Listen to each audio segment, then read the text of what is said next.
मुरादाबाद पहुंचे उत्तर प्रदेश सरकार के कैबिनेट मंत्री एवं जनपद प्रभारी अनिल कुमार ने प्रेस वार्ता के दौरान केंद्र सरकार द्वारा प्रस्तुत हालिया बजट को दूरदर्शी और व्यापक हितों वाला बजट बताया। उन्होंने कहा कि ये बजट किसानों, युवाओं, गरीबों और मध्यम वर्ग को ध्यान में रखकर तैयार किया गया है और इसके सकारात्मक परिणाम आने वाले समय में स्पष्ट रूप से दिखाई देंगे। मंत्री प्रभारी ने कहा कि बजट में शिक्षा और स्वास्थ्य क्षेत्र को विशेष प्राथमिकता दी गई है। उन्होंने खास तौर पर प्रत्येक जिले में छात्राओं के लिए हॉस्टल निर्माण की योजना को सराहनीय कदम बताया। उनके अनुसार पहले बेटियों को उच्च शिक्षा के लिए दूसरे जिलों का रुख करना पड़ता था, लेकिन अब अपने ही जिले में बेहतर सुविधाएं मिलने से उनकी शिक्षा को बड़ा प्रोत्साहन मिलेगा। स्वास्थ्य सेवाओं को मजबूत बनाने के उद्देश्य से हर जिले में ट्रामा सेंटर स्थापित करने की घोषणा को भी उन्होंने जनहित में महत्वपूर्ण निर्णय बताया। अभी हाल में कुछ दिन पहले केंद्र सरकार का बजट आया था और उसी को लेकर आज यहाँ मुरादाबाद में, ये मेरा प्रभार वाला जनपद है, उसी बजट को लेकर हम आज प्रेस वार्ता की है कि जो केंद्र सरकार का बजट आया है वो एक समावेशी बजट है, जिसमें किसान हो, युवा हो, महिला हो, गरीब हो, सभी वर्गों का उसमें ध्यान रखा गया है। सभी की आकांक्षाओं को पूरा करने वाला बजट है और विशेषकर जो हमारा मध्यम वर्ग है, क्योंकि हमारे देश में अगर हम आकलन करें तो देश में मध्यम वर्ग जो एक तबका है वो ज्यादा रहता है और उसको सीधा टारगेट किया है।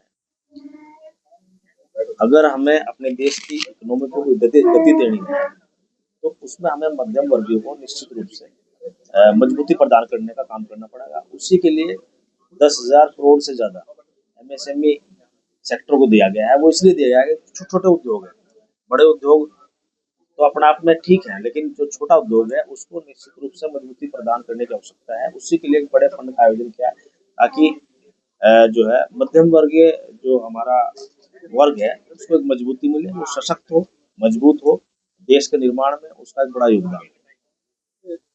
पिछले बजट से आगे अब नए वाले बजट में क्या क्या नया है जिसमें आगे विकसित भारत में देखो ऐसा ना, मतलब जब बजट आता है ना, जो कुछ पुरानी योजना होती है पिछले वित्त वर्ष की, उसमें एक तो निरंतर कंटिन्यू होती है, कुछ नया भी होता है, जैसे नया इसमें भी आया है।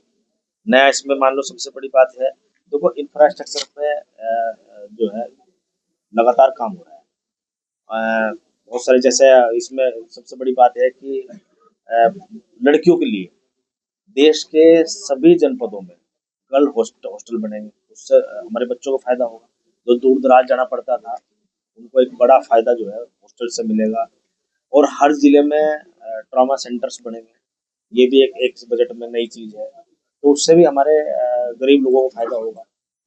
तो ऐसा नहीं है, ये जो बजट है ये सीधा जो है एक आम आदमी को जोड़ने वाला बजट है और सीधा एक आम आदमी को फायदा करने वाला बजट है। निश्चित रूप से विपक्ष के लोग सवाल करते हैं, वो तो अच्छा आएगा उसको भी खराब बताएंगे, वो तो अच्छा बताएंगे नहीं बिल्कुल भी।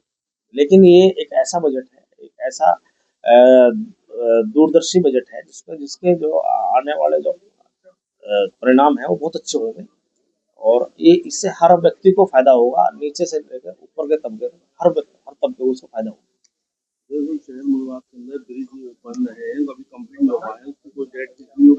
नहीं, उसकी डेट फिक्स है। पिछली बार जब मैंने बैठक ली थी उस पर चर्चा हुई थी और जो उसमें डेडलाइन है उसी के अंतर्गत समय पूरा होगा। देखो मैं मानता हूँ, देखो पब्लिक की परेशानियों को देखते हुए वो ब्रिज बनवाए जा रहे हैं, उनकी दिक्कत का जो है समाधान हो परमानेंट, इसीलिए वो ब्रिज बन रहा है। लेकिन समय तो लगता है ब्रिज बनने में, समय अबाड़ नहीं हुआ, मैं कह सकता हूँ उसका समय अबाड़ नहीं हुआ। जो समय उसमें डेडलाइन है उसी समय के अंतर्गत बना हुआ। सभी योजनाएं समय से पूरी होंगी और गुणवत्ता के साथ होंगी। सर, आप प्रभारी मंत्री हैं मुरादाबाद के, आपने कहा कि मीडिया के माध्यम से मुद्दों का पता चलता है, परेशानी पर कुछ मीटिंग ऐसी होती है जिसमें अधिकारी मीडिया को नहीं आने देते, फोटो और वीडियो वगैरह नहीं बनाने देते, जिससे पता ही नहीं चल पाता। नहीं, अधिकारियों को मैं बात नहीं करता, फिर मेरे यहाँ कोई वो रोक टोक नहीं है। क्या कहना चाहेंगे सामने? मेरे यहाँ कोई रोक टोक नहीं ना, आप मुझे कभी बता दूंगा। जो हमारे संज्ञान में आती है सीधी, हम उन पर भी एक्शन लेते हैं। जो मीडिया के माध्यम से मिलती है, आप भी चौथा स्तंभ हो लोकतंत्र का, ठीक है, हम तो आपका पूरा संज्ञान लेते हैं। सर, सामूहिक विवाह योजना में जो इस टाइम गड़बड़ी हुई है और घोटाले का मामला चल रहा है, उसमें जांच चल रही है। कहाँ मुरादाबाद असीम जी के अंतर्गत जांच हुई तो उसमें बता रहे हैं, कुछ मेरी जानकारी नहीं चिन्हित हुए हैं अधिकारी। उसमें जांच हो गई। कल ही तो चिन्हित हुए हैं और कार्यवाही भी हो रही है। देखो अगर उसमें जांच चल रही है, कोई शिकायत यदि उसमें आई थी और उसमें जांच कमेटी सेटअप की गई है, जांच के बाद में जो भी उसका सामने आई बात, यदि उसमें कोई दोषी पाया जाता है तो निश्चित रूप से कार्रवाई 100% कार्रवाई होगी, 100%। देखो भ्रष्टाचार को बर्दाश्त बिल्कुल नहीं किया जाएगा। ये जो है एनडीए की सरकार है, महाराज जी की सरकार है, इसमें भ्रष्टाचार पे कोई समझौता नहीं है। ऐसा लगता सर पिछली बार भी इसी योजना के तहत जो कार्य हुआ था शादियों में, उसमें भी कुछ गड़बड़ियाँ आई थी। इसी योजना में ऐसा क्यों होता है क्या? अब वो चलो आज उसमें कमेटी गठित तो हुई है, आ जाएंगे जो भी तथ्य सामने आए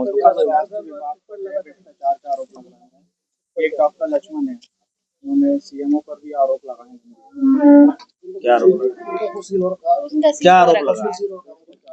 मेरा हॉस्पिटल अब भाई देखो अगर कोई हॉस्पिटल सील हुआ है, वो निश्चित रूप से देखो उसका परीक्षण होता है। ऐसे कोई सीएम में ऐसा नहीं है कि मान लो आपका हॉस्पिटल है, जाएगा सीएमओ ताला लगा देगा।